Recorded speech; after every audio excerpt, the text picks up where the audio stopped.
I'm beginning to understand. I'm beginning to understand.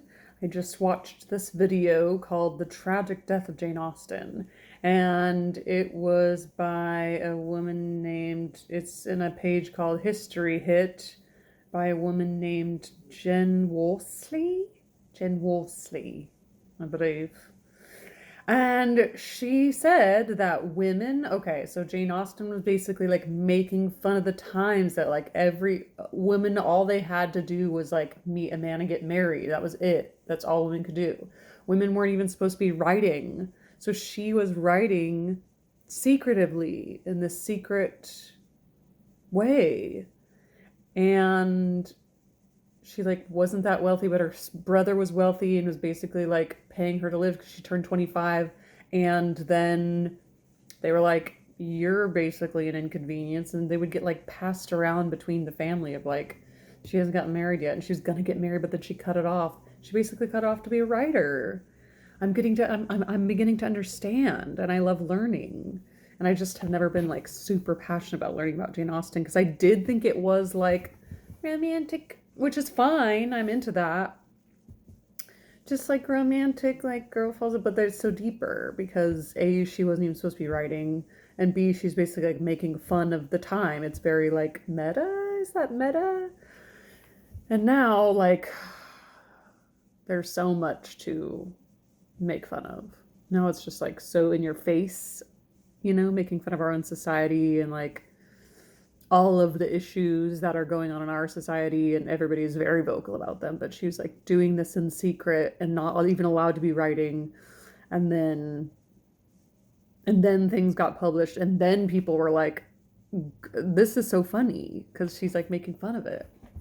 This is great. I'm so glad I'm learning and happy to learn more and dive deeper into what people think about satirical phrases that she uses in Pride and Prejudice. I think I'm gonna read. I know we're only on chapter 19 of this book, but I think I'm excited to read another Jane Austen book. I think I might read Emma, or I might read Sense and Sensibility, or I might read Persuasion next. Which one should I read next? Emma, Persuasion, or Sense and Sensibility? I have seen Emma, the movie with Gwyneth Paltrow. I haven't seen the newest Emma. That would be fun to dive into. The movie, I know, which I should just read the books. But, I love a movie. I'm so visual. So we just got, wow, boy, we made it through this ball. We made it through this ball. Oh, and I did look up stuff about dancing too, because I was just like, how did people?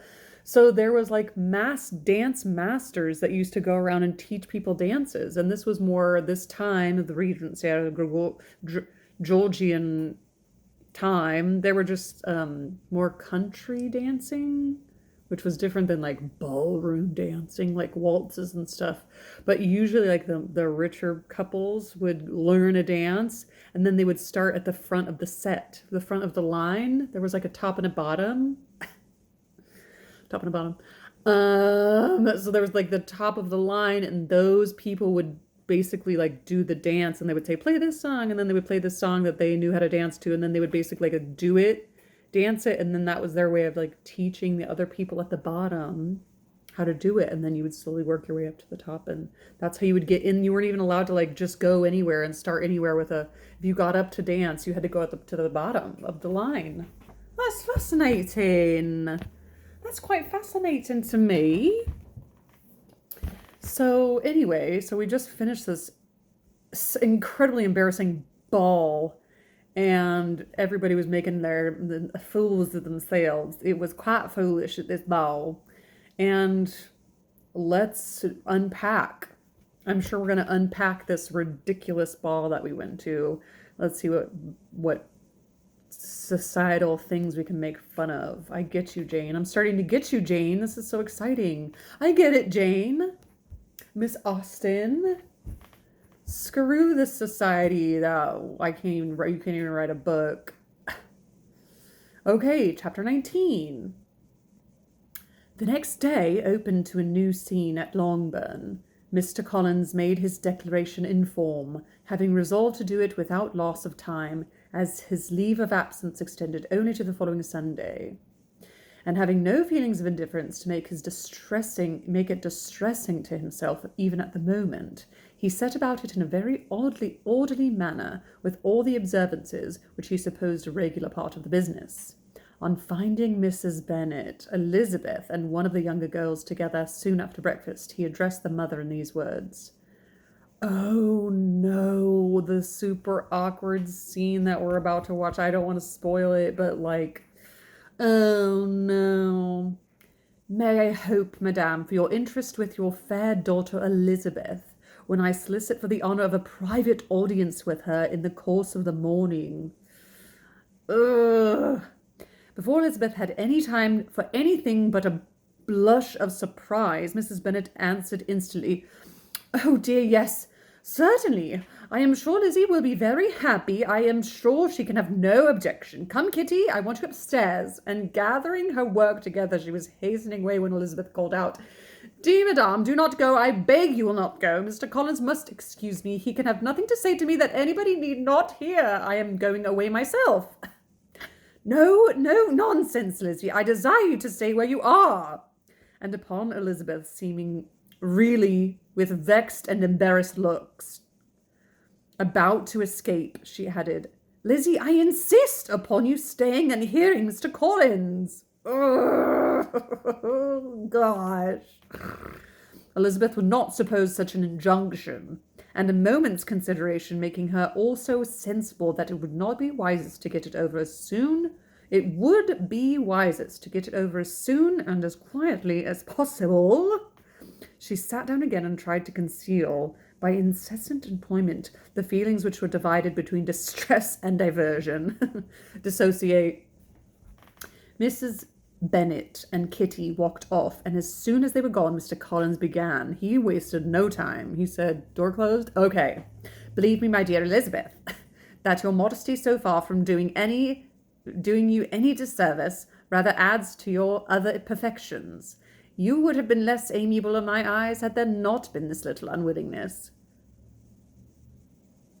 But allow me to assure you that I have your respected mother's permission for this address. You can hardly doubt the purpose of my discourse. However, your natural delicacy may lead you to dissemble. My intentions have been too marked to be mistaken. Almost as soon as I entered the house, I singled you out as the companion of my future life. But before I'm run away with by my feelings on this subject, perhaps it would be advisable for me to state my reasons for marrying, and moreover, coming into Hertfordshire with the design of selecting a wife, as I certainly did. I'm here just to select a wife. As soon as I entered the house, it wasn't you, it was Jane, but then it was you. Oh my gosh. And even you being a little unwilling makes me love you even more. Ugh. The idea of Mr. Collins with all his solemn composure being run away by his feelings. He said, before I am run away with my feelings. And he's an absolute robot. Okay. It made Elizabeth so nearly laughing that she could not use the short pause he allowed in any attempt to stop him further, and he continued. My reason for marrying are, first, that I think it a right thing for every clergyman in easy circumstances like myself to set the example of matrimony in his parish. So you're doing it for duty and because you think it would look good. Great. Okay. Secondly, I am convinced that it will add very greatly to my happiness, just because I'm supposed to get married, and I'm sure marriage will be a happy thing.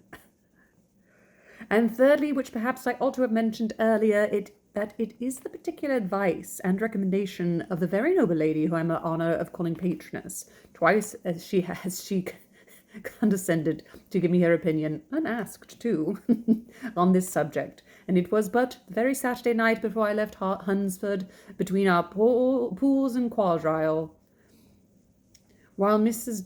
Jenkinson was arranging Mr. Berg's footstool, that she said, Mr. Collins, you must marry. A clergyman like you must marry. Choose properly. Choose a gentlewoman for my sake, and for your own. Let her be an active, useful sort of person. Conditional love. Okay. Yikes.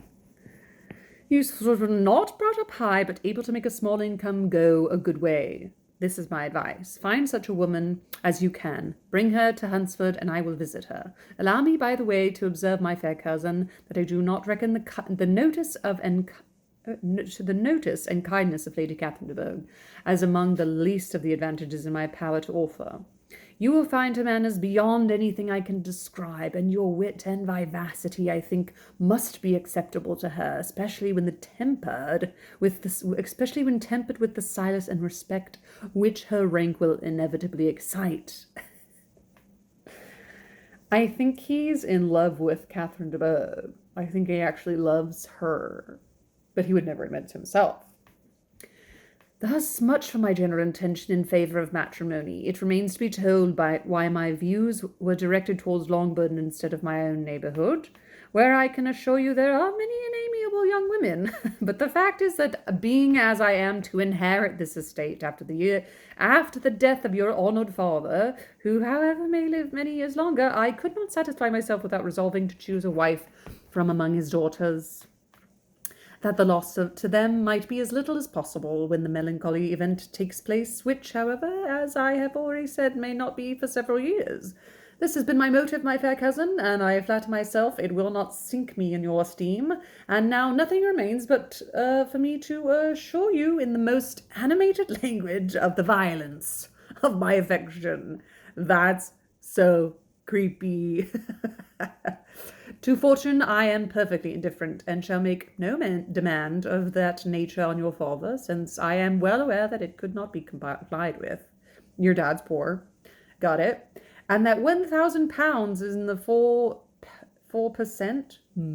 £1,000 in the 4%, which will not be yours till after your mother's decease, is all that you may ever be entitled to. On that head, therefore, I shall be uniformly silent, and you may assure yourself that no ungenerous reproach shall ever pass my lips when we are married. It's nice that he's, not trying to hide anything. He's like, your dad's poor, you're only going to get this amount, and I know that, and I won't ever speak of it ever again.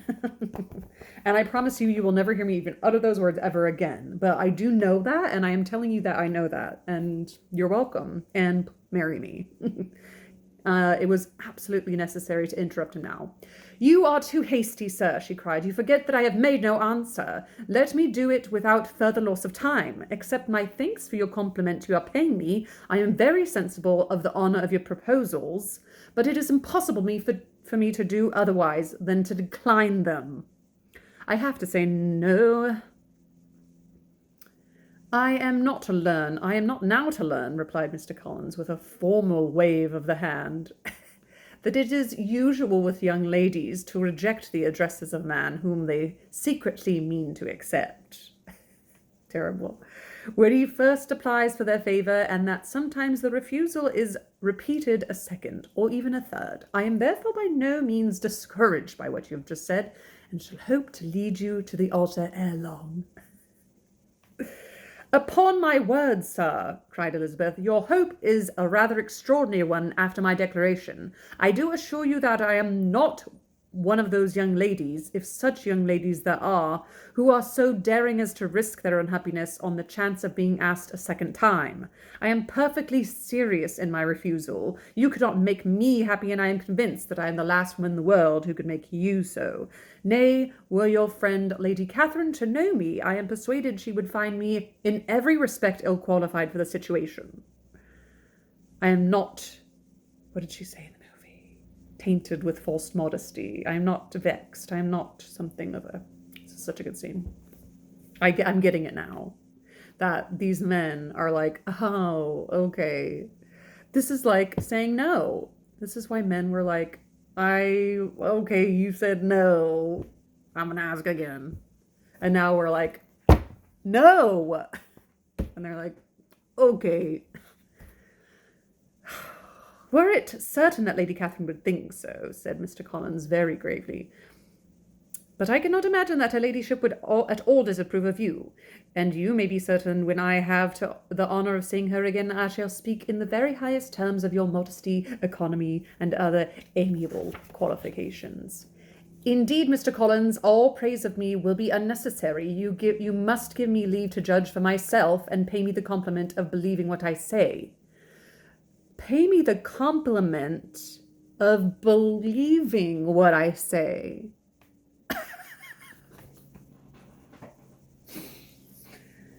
Right. If I say no, I am not just actually being modest. I would love it if you just said, okay. Girl, I hear you. Girl, I hear you. From 200 years ago, girl, I hear you. Oh my God. I'm going to read it again. You must give me leave to judge for myself and pay me the compliment of believing what I say. I wish for you very happy and very rich, and by refusing your hand do all in my power to prevent your being otherwise. If you accept me, you will actually not be happy or rich. In making me the offer, you must have satisfied the delicacy of your feelings with regard to my family, and may take possession of Longbourn estate whenever it falls, without any self-reproach. This matter may be considered, therefore, as finally settled.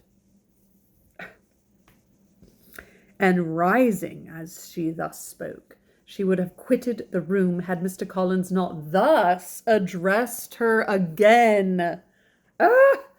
When I do myself the honour of speaking to you next on the subject, I shall hope to receive a more favourable answer than you have had now given me, though I am far from accusing you of cruelty at present, because I know it to be the established custom of your sex to reject a man on the first application, and perhaps you have even now said as much to encourage my suit as would be consistent with the true delicacy of the female character. Really, Mr. Collins, cried Elizabeth with some warmth, you puzzle me exceedingly. I'm going to try and get more warmth. If what I have hitherto said can appear to you in the form of encouragement, I know not how to express my refusal in such a way as to convince you of it being one. I don't know how to say this refusal for you to hear that it is actually a refusal. This is maddening. Oh my God. You must give me leave to flatter myself, my dear cousin, that your refusal of my addresses is merely words of course. My reason for believing it are briefly these. It does not appear to me that my hand is unworthy your acceptance, or that the establishment I can offer would be any other highly desirable. My situation in life, my connections with the family of the de Bourgh, my relationship to you or your own are circumstances highly in my favor. He's like going through the odds. He's like, you can't actually be refusing me because like, I'm not like unworthy of your acceptance, and like actually like what I do for work is pretty highly desirable, and I also know there's like super influential ladies, so like I don't get it. This is tale as old as I feel like. Wow. I'm getting it, Jane. I mean, it was always ridiculous, and the Keira Knightley movie did so good at portraying him, and you know the way she's like Mr. Collins, and it did so good. But I'm now seeing that like she's probably had these conversations with people. She probably had to have these conversations with people, and they were like, "You turned down this guy, and you would have been totally rich." And she's like, "Yeah," and they're like, "But." I don't get it. And she's like, I just didn't want to marry him. And they're like, yeah, but my situation in life, my connections with family de Bourgh, and my relationship to your own are circumstances highly in my favor. And you should take it into further consideration that in spite of your manifold attractions, it is by no means certain that other offer of marriage may ever be made to you. If you don't marry me, I don't know that you're actually ever gonna get another proposal. Your portion is unhappily so small that it will in all likelihood undo the effects of your loveliness and amiable qualifications, as I must therefore conclude. His his 4-part thesis, his introduction, 3 body part, and a conclusion. That's so funny. As I must therefore conclude that you are not serious in your rejection of me, you can't be seriously rejecting me, I shall choose to attribute it to your wish of increasing my love by suspense, according to the usual practice of elegant females. My gosh. I do assure you, sir, that I have no pretensions whatever to that kind of elegance which consists in tormenting a respectable man. I would rather be paid the compliment of being believed sincere. I thank you again and again for the honor that you have done me in your many proposals, but to accept them is absolutely impossible.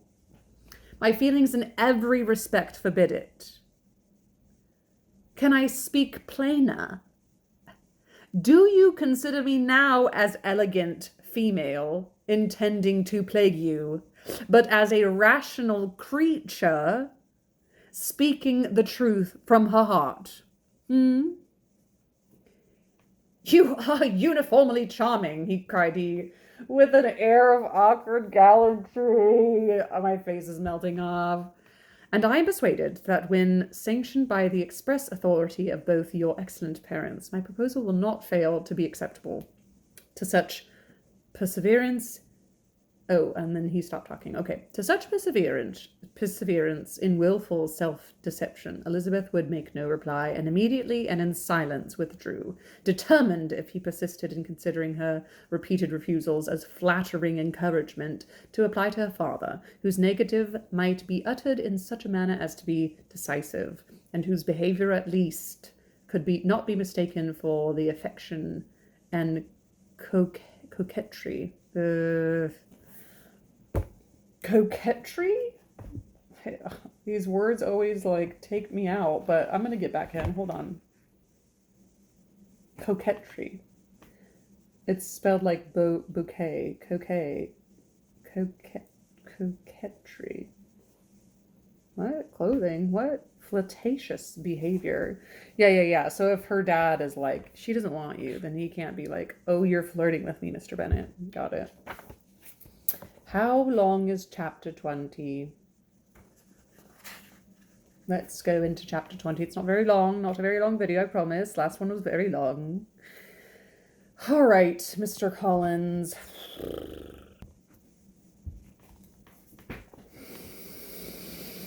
Chapter 20. Let's compose ourselves. Mr. Collins was not left long to the silent contemplation of his successful love. For Mrs. Bennet, having dawdled about in the vestibule to watch for the end of the conference, no sooner saw Elizabeth open the door and with quick step pass her towards the staircase than she entered the breakfast room and congratulated both him and herself in the warm terms on the happy prospect of their nearer connection. Mrs. Bennet. Mr. Collins received and returned these felicitations with equal pleasure, and then proceeded to relate the particulars of their interview, with the result of which he trusted he had every reason to be satisfied, since the refusal which his cousin had steadfastly given him would naturally flow from her bashful modesty and genuine delicacy of a character. It's making me sick. This information, however, startled Mrs. Bennet. She would have been glad to be equally satisfied that her daughter had meant to encourage him by protesting against his proposals, but she dared not believe it and could not help saying so. But depend upon it, Mr. Collins, she added, that Lizzie shall be brought to reason. I will speak to her about it directly, and she is very headstrong, foolish girl, and does not know her own interest, but I will make her know it. Pardon me for interrupting you, madame, cried Mr. Collins, but if she is really headstrong and foolish, I know not whether she would altogether be a desirable wife to a man in my situation, who naturally looks for happiness in the marriage state. If therefore she actually persists in rejecting my suit, perhaps it were better not to force her into accepting me, because if liable to such defects of temper, she could not contribute much to my felicity. She's defective. She's actually defective, so if she just doesn't willingly come and want to marry me, then I don't think that's going to make me very happy. So you quite misunderstand me, said Mrs. Bennet, alarmed. Lizzie is only headstrong in such matters as these. In everything else she is a good-natured girl as ever lived. I will go directly to Mr. Bennet, and we shall very soon settle it with her, I am sure. She would not give him time to reply, but hurrying herself instantly to her husband, called out as she entered the library, "Oh, Mr. Bennet, you are wanted immediately. We are all in an uproar. You must come and make Lizzie marry Mr. Collins, for she vows she will not have him, and if you do not make haste, he will change his mind and not have her." Mr. Bennet, probably sleeping because he was reading, Mr. Bennet raised his eyes from his book as she entered and fixed them on her face with a calm unconcern which was not in the least altered by her communication. If I have not the pleasure of understanding you," said he when she had finished to speak, "of what are you talking?" "Of Mr. Collins and Lizzie. Lizzie declares she will not have Mr. Collins, and Mr. Collins begins to say that he will not have Lizzie." "And what am I supposed to do on the occasion? It seems a hopeless business." "Speak to Lizzie about it yourself. Tell her that you insist upon her marrying him."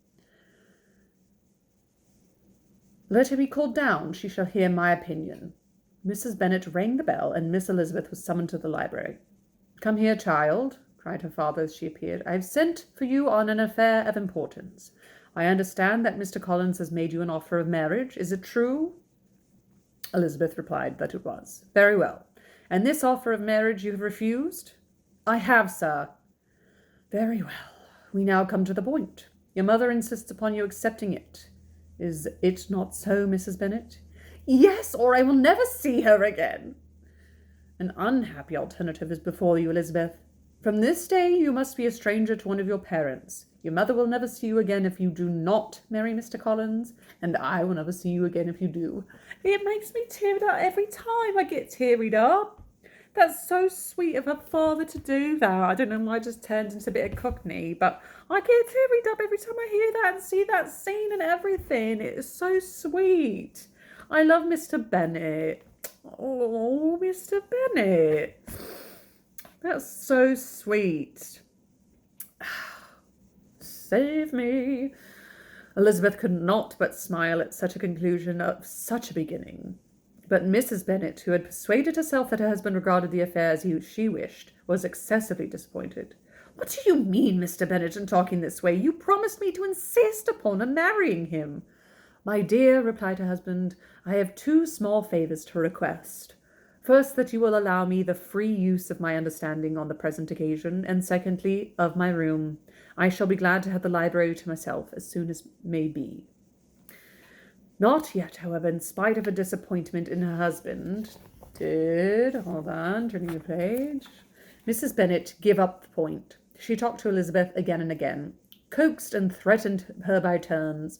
She endeavoured to secure Jane in her interest, but Jane, with all possible mildness, declined interfering, and Elizabeth, sometimes with real earnestness, and sometimes with playful gaiety, replied to her attacks. Though her manner varied, however, her determination never did. Mr. Collins, meanwhile, was meditating in solitude on what had passed. He thought too well of himself to comprehend on what motives his cousin could refuse him, and though his pride was hurt, he suffered in no other way. His regard for her was quite imaginary, and the impossibility of her deserving her mother's reproach prevented his feeling any regret. While the family were in this confusion, Charlotte Lucas came to spend the day with them. She was met with the vestibule by Lydia. In the vestibule. I gotta look that up real quick. Vestibule. Is that like the in-between room? Is that like the room of requirement? The antechamber hall. Antechamber, that's what I meant. Yeah. Next to the outer door of a building. The chamber or channel. Okay, so it's like this. Vestibule. Vestibule. These Google people are funny. Vestibule. Okay, hold on. Charlotte had told you is a vestibule. I'm going to find the word vestibule, and then I'm going to keep reading. Charlotte and Charlotte hardly had time to answer, but she was met in the vestibule by Lydia, who, flying to her, cried in a half-whisper, "I'm glad you'll come, for there is such fun here. What do you think has happened this morning? Mr. Collins has made an offer to Lizzie, and she will not have him."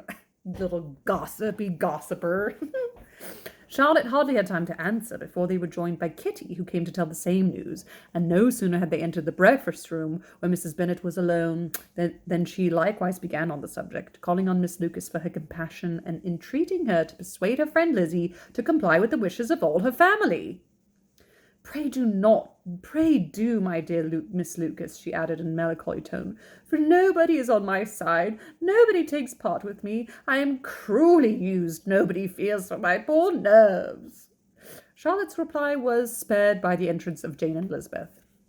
"Ay, there she comes," continued Miss Bennet, "looking as unconcerned as may be, and caring no more for us than if we were at York, provided she can have her own way. But I tell you, Miss Lizzie, if you take it into your head to go on refusing every offer of marriage in this way, you will never get a husband at all, and I am sure I do not know who is to maintain you when your father is dead.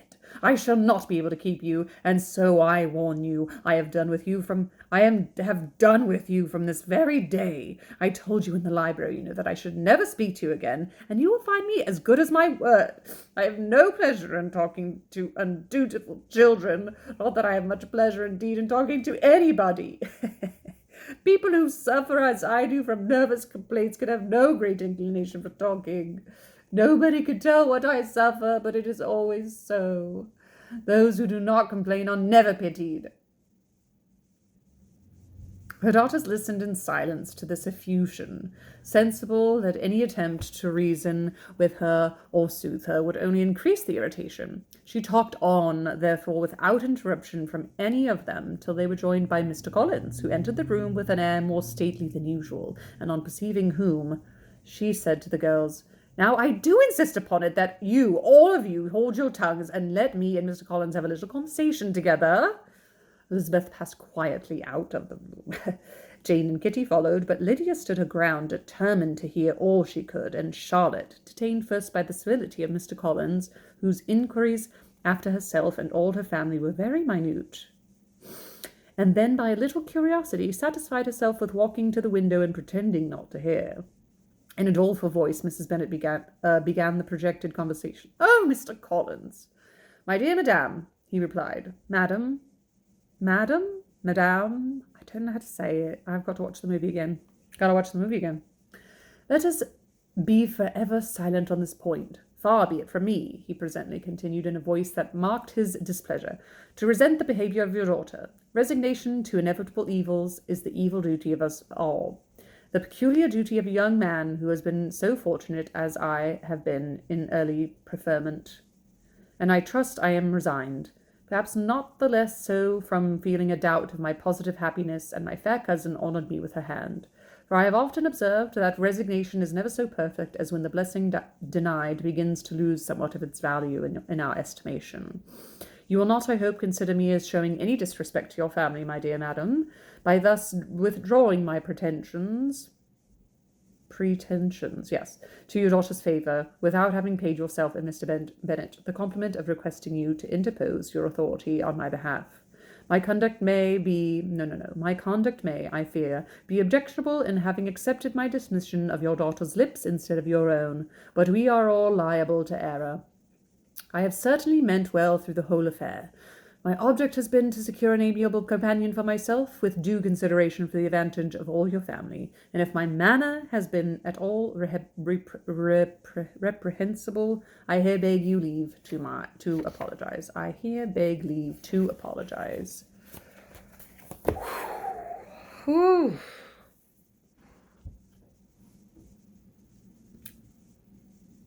Wow. Jane Austen. I'm getting it. I think I'm starting to get it. It's all ridiculous, isn't it? But it somehow it's relevant to even now. I'm not talking about men. I'm not talking about women. I'm just saying some people, men and women, just don't know how to hear no. They're like, you're being, and that's tough. as the recipient of that. Compliment me by hearing me. Compliment me by believing me. All right, you guys. Happy reading. Ta-ta.